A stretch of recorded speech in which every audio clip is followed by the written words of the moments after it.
Une équipe de recherche dirigée par Dr. Anthony Perra du principal centre américain de recherche des particules à Los Alamos a étudié 4 millions de gravures sur de la pierre, des pétroglyphes dans tout le monde. L'étude, parue en 2003, fut une surprenante révélation et confirmation d'innombrables traditions au niveau global concernant les phénomènes célestes accompagnant dans le passé récent des luttes des titans planétaires, telles qu'elles ont été présentées par des chercheurs au Congrès et citées par Platon. Cette histoire de Phaéton, fils de Hélios, qui, n'ayant pas pu conduire son char à la route tracée de son père, enflamma tout ce qui se trouvait sur la terre et finit par mourir suite à un éclair, est cité comme un simple mythe. Pourtant, en réalité, il s'agit de la déviation des corps célestes autour de la Terre et de la destruction de tout ce qui se trouvait sur sa surface à cause d'énormes incendies périodiques.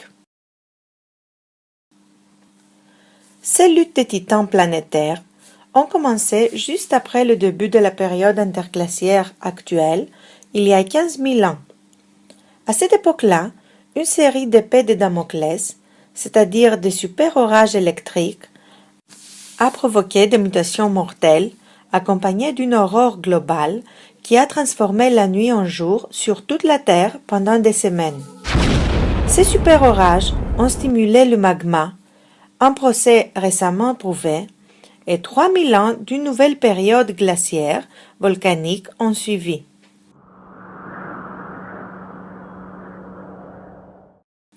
Les avertissements anciens pour se protéger des menaces spatiales dans des grottes en ces temps-là sont confirmés.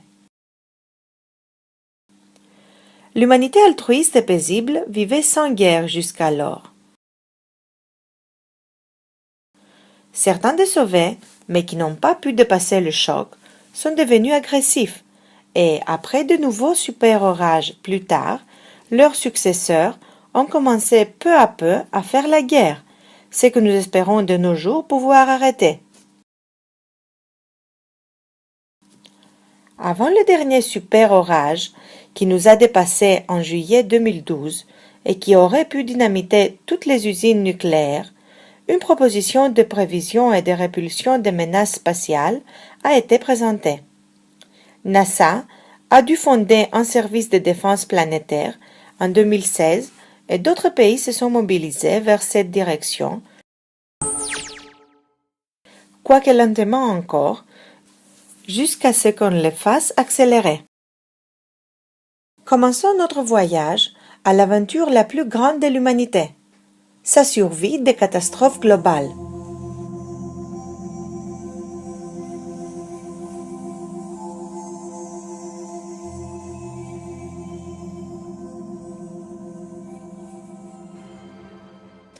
« 80% des astres de notre galaxie sont doubles, et même des triples en ont été découverts.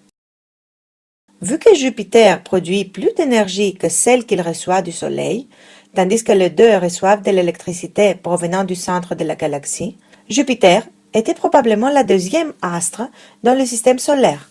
NASA vient d'accepter, tout récemment, l'observation ancienne que les corps célestes dans un système solaire ont peut-être été piégés par les champs solaires lorsqu'ils passaient près de celui-là, lancés par des éruptions spatiales dans la région où ils avaient d'abord apparu. Par conséquent, il est possible que la même chose se soit passée dans le cas de toute planète ou lune dont la composition et l'inclination soient si différentes dans le système solaire. Pendant de tels événements, les corps de charges différents changent de charge de manière violente, visible dans tout leur quartier planétaire. Des décharges électriques ont déjà été enregistrées entre Jupiter et sa lune de Io, qui rappellent les observations anciennes de super-éclairs de la planète Jupiter, que les envahisseurs agressifs ont ensuite personnifié et appelé d'une manière intéressée Dieu, dans le but de terrifier et non pas d'encourager l'homme à se protéger. Le facteur principal des luttes de planètes, qui constitue le 99,9% de l'univers, selon NASA et tous les électrocosmologues, est les fleuves de plasma énormes. des gaz électrifiés d'électrons à charge négative qui coulent à côté de courants d'ions positifs. Par leur collision hélicoïdale sont créés les astres, les galaxies, les nuages intergalactiques, l'univers. On vit tout le jour à côté des situations de plasma, comme le soleil et le vent solaire, les éclairs, les flammes, les lampes fluorescentes, les sphères éducatives de plasma et la bouée de sauvetage terrestre de plasma, le torus appelé ceinture Van Allen. Pourtant, une grande partie du plasma dans l'univers ne brille pas, mais s'émeut, étant invisible sous une forme obscure, jusqu'à ce qu'une collision le fasse luire, comme par exemple dans le cas où il s'approche de l'espace à la Terre, et qu'il frappe comme éclair, même d'un ciel souriant, c'est-à-dire sans nuages. La planète Saturne actuelle, qu'on a aussi mesurée émettant plus d'énergie que celle reçue du Soleil, quand elle est arrivée à son quartier, a été capturée dans les limites du système solaire de ce temps-là. Pendant cette période-là, selon des dizaines de gravures et de traditions, Saturne avait attiré comme satellites Mars et la Terre dans un ciel de couleur pourpre. Il y a entre 14 500 et 13 000 ans, la Terre a été frappée par un champ électrique de Saturne et une série de catastrophes immenses a éclaté, suite à une stimulation du magma. C'était l'époque où les hommes venaient d'arriver à tous les coins de la Terre, chaude encore, que commença de la couverture nuageuse sur la Terre une nouvelle, très gelée période volcanique d'obscurité. La période d'obscurité est reconnue dans plusieurs histoires de l'évolution du monde. Elle a été enregistrée dans les livres illustrés de l'Amérique centrale correspondants et est appelée de nos jours Nouvelle Dryade. La configuration des planètes était à cette époque-là de haut en bas, Uranus et Neptune, cachés tous les deux en dessus de Saturne. Au-dessous de Saturne, Mercure, Mars et la Terre. Pendant les 7000 ans suivants, la Terre se déplaçait sous le centre de Saturne, dans son ciel pourpre, tournant avec toute la colonne de planètes autour du Soleil, mais sans que ce dernier soit visible de la Terre. Les planètes, qui dominaient sous la forme gigantesque de Saturne, s'étaient nées en dessus de l'horizon nord. Il y a 6000 ans, une autre série de super-orages a commencé, et pendant une période de 3500 ans, elle a provoqué les événements graves suivants.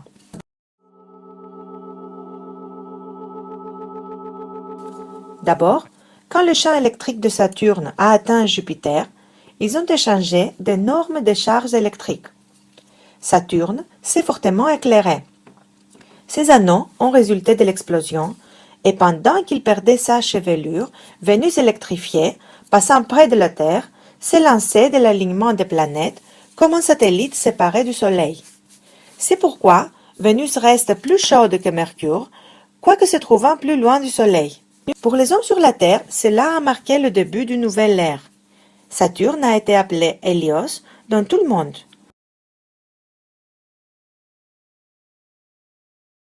La représentation de la naissance d'Athéna, de la tête de Zeus sur le Parthénon, de la direction de la planète d'où venait la comète, initialement Vénus, semble rappeler cet événement. De cette image vient peut-être la scène bizarre d'Euripide dans son œuvre Bacchée. Dans leurs cheveux, elles portaient du feu. Ils ne les brûlaient pas. Leur course au flambeau rappelle la défense de la chevelure de la comète initiale Vénus dans l'obscurité, alors que la combinaison d'éléments ioniques et doriques met l'accent sur la précieuse entraide. Sur l'autre fronton du Parthénon, la comparaison entre Neptune et Athéna concerne l'agitation avant et la tranquillité après le passage de la comète à côté de la Terre. Quand Saturne a lui, il a maintenu un courant de plasma en connexion avec la Terre.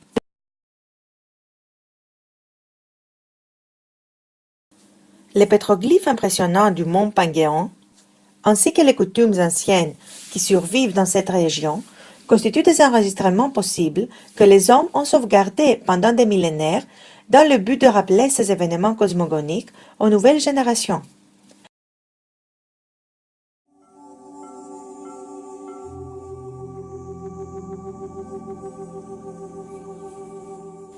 D'innombrables traditions pareilles ont fait le grand Héraclite dire « Tout est géré par l'éclair », qui veut dire que tout est contrôlé par l'électricité spatiale.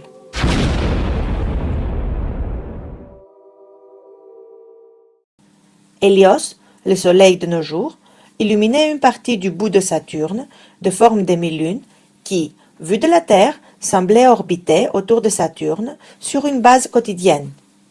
1000 ans plus tard, 5000 ans avant notre époque, l'alignement des planètes s'est cassé et les grandes planètes s'éloignaient du Soleil alors que Vénus et la Terre tournaient en orbite chevauchante intérieure. Cette dispersion a provoqué une inondation d'eau inconcevable. On trouve des histoires de ces inondations dans plus de 500 traditions différentes, toutes avec les mêmes détails. Parmi les survivants, il y avait des gens à l'intérieur des pays, ceux qui vivaient déjà aux pentes des montagnes, étant autarciques grâce aux forêts. Les coutumes de survie après les cataclysmes proviennent de ces peuples-là, comme c'est le cas à Chypre. Tandis que jusqu'alors l'alimentation en graines était occasionnelle, jusqu'à ce qu'on trouve une meilleure nourriture, à cette époque-là, certains hommes violents, au lieu de s'entraider vers l'autarcie par le reboisement, ils ont commencé à imposer aux autres le labourage exhaustif par le moyen de déforestation incendiaire et d'attaques contre des populations aimant le bois. Jupiter, qui tournait autour du Soleil en tant que planète intérieure jusqu'à ce moment-là, a reculé dans le ciel, entouré d'une chevelure paraissant 3 fois plus grande que le diamètre de la Lune. Sous le pôle sud de Jupiter s'étendait un débordement gigantesque du plasma qui donnait l'impression que Jupiter se basait sur une montagne. En dessus de la planète, il y avait des aboutissements cornoïdes plus petits. Il semblait comme un homme portant un menton et il a été considéré comme le taureau du ciel. Jupiter a maintenu l'écoulement de plasma jusqu'à ce qu'il soit entré à la zone des astéroïdes il y a quelques 5000 ans où sa chevelure s'est réduite en taille et a changé de forme.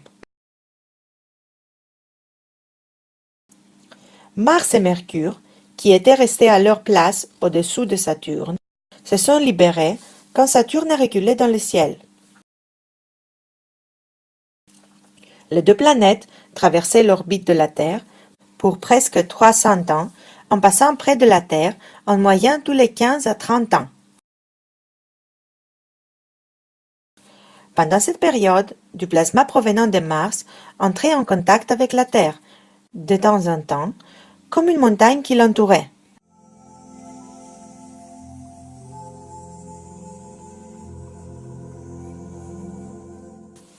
Dans les années suivantes, des gens dans tout le monde ont commencé à construire des pyramides, imitant la montagne disparue. En Grèce, en Égypte, en Mésopotamie, en Chine, aux Indes, ainsi que dans plusieurs autres endroits. En Grèce, la pyramide à Hellinikon d'Argos montre qu'elle a été utilisée comme un dépôt communal d'aliments. Pyros, graines, amis, dépôt, pyramis.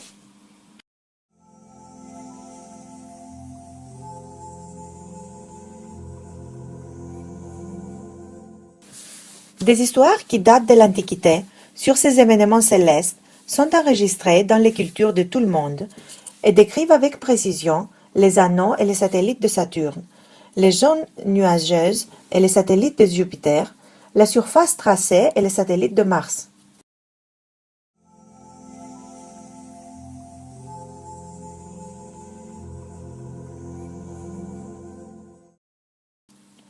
Pendant les 2500 années suivantes, les planètes intérieures entraient très rarement dans l'orbite de la Terre.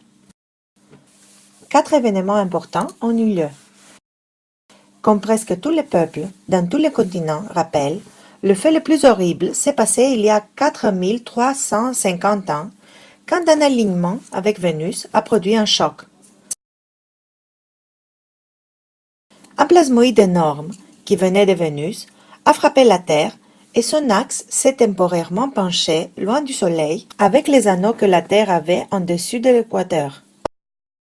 Le contact électrique avec les anneaux les a rendus tout rouges et a causé leur destruction.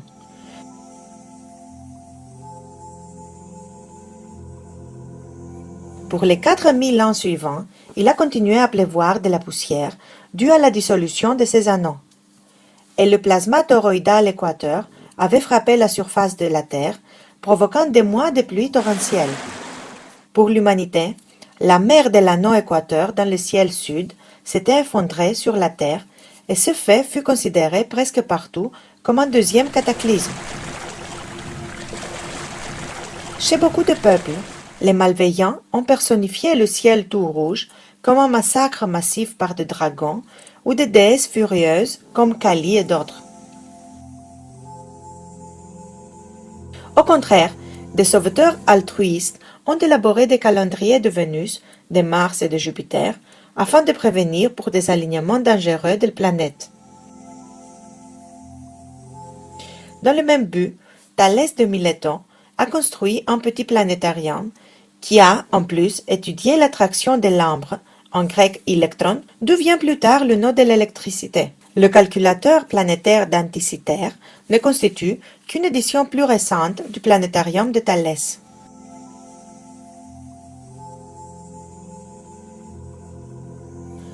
Peu après l'ondée immense, Jupiter apparut de nouveau avec son énorme chevelure d'avant et son manteau de dessous, et le clergé débutant le présenta comme s'il avait ressuscité des morts. L'impact de la chute des anneaux persiste encore dans la mythologie jusqu'à nos jours, dans de différentes théologies, surtout concernant la résurrection de Zeus le troisième jour. Il y a 3500 ans, Vénus a fait de nouveau un contact électrique avec la Terre, provoquant un coup dévastant à l'est de l'océan Pacifique. Le coup a été suivi par une arche électrique qui a voyagé à travers le Pacifique, l'océan Indien et une partie de l'Inde jusqu'à la Méditerranée. Il y a encore quelque chose de destructif qui a commencé pendant cette période-là. Le déplacement des tribus des régions affectées vers d'autres.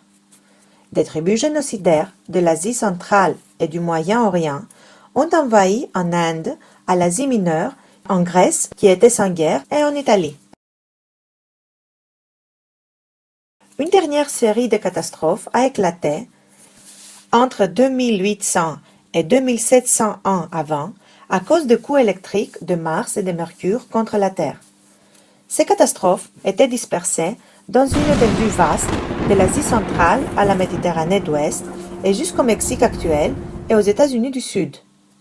Du plateau persan jusqu'en Grèce, des coups de fossiles de longueur de 1000 km d'un bout à l'autre ont écrasé des acropoles avec des éclairs géants, beaucoup plus que tout séisme. Des villes et des acropoles ont été enterrées sous des mètres de matériel carbonisé mélangé avec de la terre.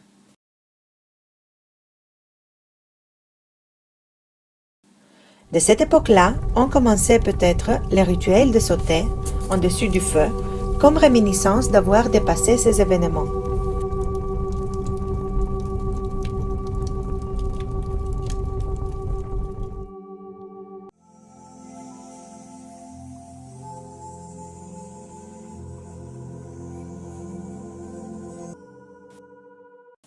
La ville de Bolsena en Italie a disparu suite à un éclair de diamètre plus long que 8 km, selon Plinius, qui le cite se référant à des ressources plus vieilles où il rapporte des super éclairs provenant de Saturne et de Mars.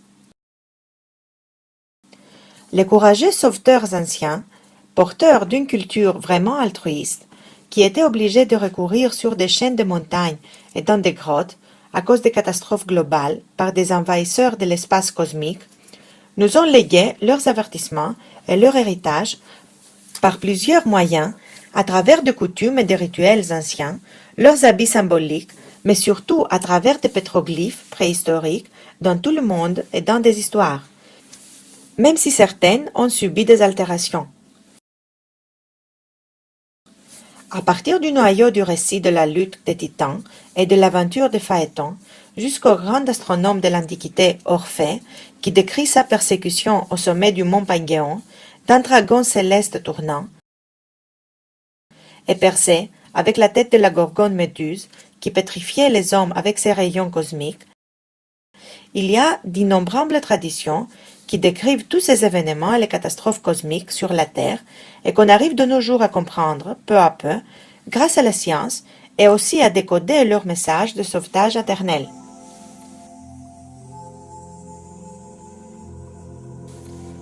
Pendant que l'humanité blessée souffre encore de nos jours des conséquences, incurables pour le moment, de ces catastrophes-là, une proposition désintéressée et antifataliste de blindage électromagnétique de la Terre a été présentée en 2011 et a déjà commencé à être réalisée par une excellente équipe de recherche spatiale, dirigée par Dr.